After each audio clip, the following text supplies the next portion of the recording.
Kila jambo lina mwanzo na lina mwisho wake.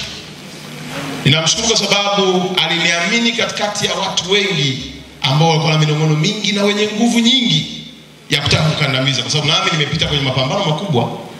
Kupigania haki ya watoto wasiumizwe na madawa ya kulevya sio jambo dogo. Kulinda watoto wasiingie kwenye ushoga na usagaji sio jambo dogo.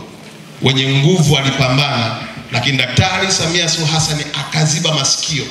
Na leo tunapoongea, Mheshimiwa mgeni rasmi, kama kuna heshima na stahili kupata katika mkoa huu, anatakiwa apewe Mungu na Daktari Samia Suluhu Hassan. Asingekuwa yeye, nisingepata nafasi ya kuwa mtumishi.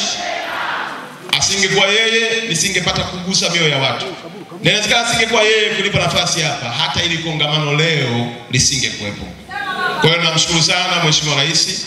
Naomba umfikishie salamu za upendo, mpatie maua yake, mwambie mdogo wako anakupenda, anakushukuru na anasema asante sana kwa heshima uliompatia ya kufanya kazi. Mheshimiwa mgeni rasmi, mimi nimeoa hapa Arusha miaka 15 iliyopita. Niko nakuja tu kweli naondoka, nakuja tu kweli naondoka. Lakini kupata heshima ya kuwa mtumishi hapa sio jambo la kubeza hata kidogo, ni heshima kubwa, na wale wote ambao tumewagusa basi ni sehemu mojawapo ya kazi aliyotutuma kufanya. Hivi ninavyoongea kuna madaktari bingwa wanaendelea pale katika uwanja wetu, na penyewe nikitoka hapa nitapita kwenda kuaga, ambao madaktari hao wamekuja kuhudumia wananchi wa mkoa wa Arusha bila kubagua kabila, dini, rangi wala walikotoka. Na jana tumehudumia wananchi 1600 na leo tunaendelea kwa siku 7, na nimeongea na mdogo wangu Kenani, mkuu wetu wa mkoa mpya wa Arusha, ya kwamba aje nimkabidhi aendelee na kazi ya kuwahudumia wananchi. La mwisho mgeni rasmi, hawa kina mama wanakipenda chama.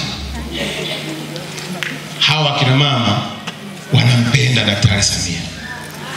Hawa kina mama wako tayari usiku na mchana kuilinda, kuipigania na kuitetea ndoto ya kuwa na mwanamke aliyekaa kwenye kiti cha urais 2025 Oktoba. Kwa naomba kwa niaba yao nikuhakikishie ya kwamba mkoa huu wa Arusha, hakika kwa kazi aliyoifanya rais wetu Samia, sina mashaka hata kidogo watamuunga mkono na watampigia kura, na sisi tutakuwa mashuhuda ya kwamba kweli wanawake wao wamethibitisha. Na kwa kuonyesha tu Mheshimiwa mgeni rasmi, huku ndani kuna watu mchanganyiko.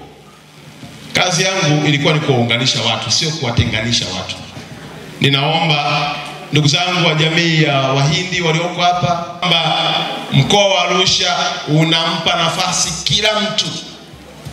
Zamani ilikuwa viongozi wakija jamii fulani hata haionekani, lakini sasa tumeunganisha na kufanya mkoa kuwa mmoja na wote wakiwa wanufaika. Baada ya kusema hayo mengi, kwa kweli sio machache, nitumie fursa hii kuwashukuru viongozi wa dini kwa kunilea, kwa kuniombea, kwa kunitia moyo, tukiongozwa na baba yangu mzee wangu shehe wa mkoa wetu wa Arusha, kwa kazi nzuri sana mlioifanya. Ninawashukuru sana. Naomba nikushukuru sana mzee wangu Kisongo kwa kazi nzuri njema ambayo umefanya, na viongozi wote wakiwemo maaskofu na wa madhehebu yote ya mkoa wetu wa Arusha na wazee wa kimila. Lakini sambamba na hilo, mgeni rasmi, uniruhusu tu niwashukuru wananchi wa mkoa wa Arusha. Ninawashukuru sana kwa sababu nafasi hii ilikuwa ni kazi. Wewe unajua mdogo wako 24/7 tunawaza kazi. Kwa hiyo tungekuwa tunajua kwamba leo jana yale mambo mkeka ungetoka, maana leo hapa tusingekuwa. Lakini kwa sababu ulikuwa unakutana na mpango wa Mungu ukiwa kwenye mpango wa Mungu. Hebu mwambie jirani yako, unakutana na mpango wa Mungu ukiwa kwenye mpango wa nani? Huku kwetu hakuna ajali. Mpango wa Mungu ndani ya mpango wa Mungu. Kwa Mungu alikuwa amepanga iwe hivyo.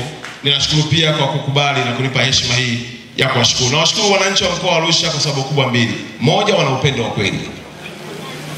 Wana upendo wa dhati sana.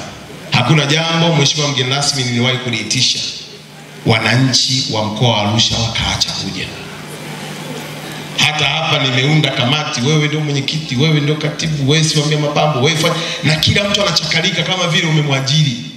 Na hii kazi kubwa mheshimiwa mgeni rasmi imefanywa na private sector wakishirikiana na mamangu kipenzi UWT. Yaani kama kuna serikali imefanya, basi haikuwa serikali ni mimi. Lakini 99% ni private sector. Kwa hiyo nawashukuru sana kwa upendo wao. Lakini la pili mheshimiwa mgeni rasmi, nawashukuru kwa bidii ya kutafuta pesa. Mkoa huu unasaka pesa kweli kweli. Yaani hapa kila mtu unayemuona, kuna wamiliki wa shule binafsi, kuna wamiliki wa makampuni ya utalii, kuna wachimbaji wa madini, kuna wakulima, kuna kila mtu hapa. Kwa hiyo naomba niwashukuru sana kwa kipindi ambacho tumefanya kazi kwa pamoja. Kwa kweli nina kila sababu ya kusema asante. Ni hotuba ya kuaga ndio naaga hivyo. Kwa sababu sasa hivi naitwa ndugu Makonda. Au ukipenda niite shemeji. Lakini nawashukuru sana kaka yangu Lasi. Naomba makofi mengi sana kwake. Tumefanya naye kazi nzuri sana. Ni mzee mnyenyekevu, mtulivu, msikivu, na akikushauri jambo na kushauri kwa upendo na upole. Lakini nawashukuru wafanyakazi wote wa mkoa wetu, wilaya zetu zote. Wakuu wa wilaya nafikiri wako hapa, naomba tu wasimame. Mkuu wa wilaya wa jiji la Arusha, mkuu wa wilaya ya Longido, na wakuu wa wilaya wengine, na mwingine jana amehama ameenda Ilemela, ndugu yangu Mkalipa, na wengine ambao wako safari nilikuwa nimewapa ruhusa kwa sababu na tulipata mtu mmoja aliteuliwa hivi karibuni. Kwa hiyo nawashukuru sana, naomba pia mnifikishie salamu za upendo kwenu mpaka kwa madereva na walinzi, ya kwamba nawashukuru mno, kwa sababu bila nyinyi hata hii heshima tunayopata tusingeweza kuipata. Mheshimiwa mgeni rasmi, pia katika kushukuru, sitaacha kushukuru chama changu cha Mapinduzi, mzee wangu Sabari, kamati yetu ya siasa ya mkoa, pamoja na wajumbe wa kamati ya siasa ya mkoa, wilaya zetu zote, kwa namna ambavyo tumeshirikiana. Kwa kweli ninaona nikiendelea kusema tabubujikwa na machozi ya furaha, lakini nawashukuru sana sana. Neno moja nawaambia, kwenye maandiko matakatifu Mtume Paulo aliwaambia, ndugu zangu muimarike, mkazidi sana kuifanya kazi ya Bwana, kwa kuwa ujira wenu si haba mbele ya madhabahu ya Mungu. Kila mmoja kwa nafasi yake hakikisha anatumika vizuri, na apigane na msikilize kila mwananchi akiamini kama vile anamsikiliza mama yake mzazi.